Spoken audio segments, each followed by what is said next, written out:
Assalamualaikum dan selamat pagi. So hari ini saya nak review cara-cara untuk menukar bab lampu rendah, lampu tinggi dan juga lampu senja ataupun lampu malam, lampu kecil. Jadi setiap lampu ni dia ada saiz dia masing-masing.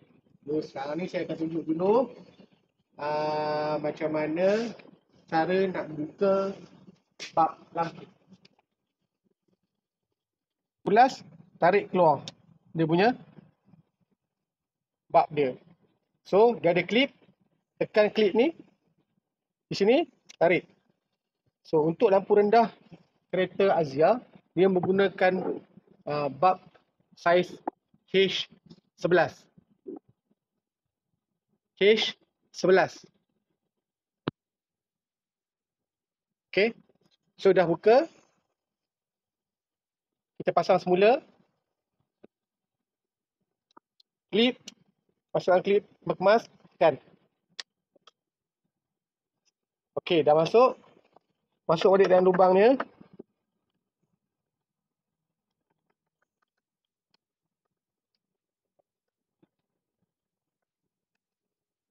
Ikut jam.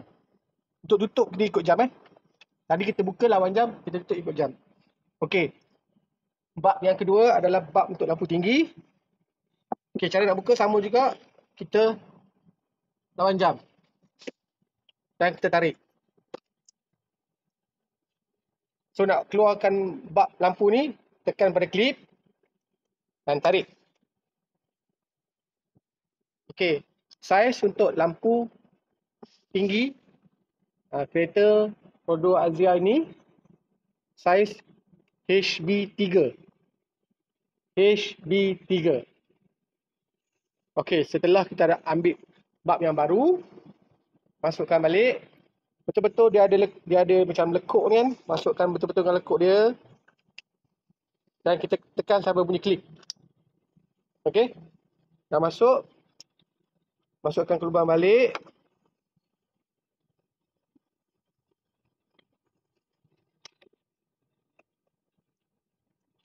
Pusing ikut jam. Buka lawan jam. Pusing ikut jam. Okey. Okey, sekarang ni saya nak tunjuk cara-cara untuk buka dan tukar lampu senja ataupun lampu malam, lampu kecil Okey, kalau lampu yang lain ni dia buka, dia lawan jam. Yang ni dia ikut jam, buka.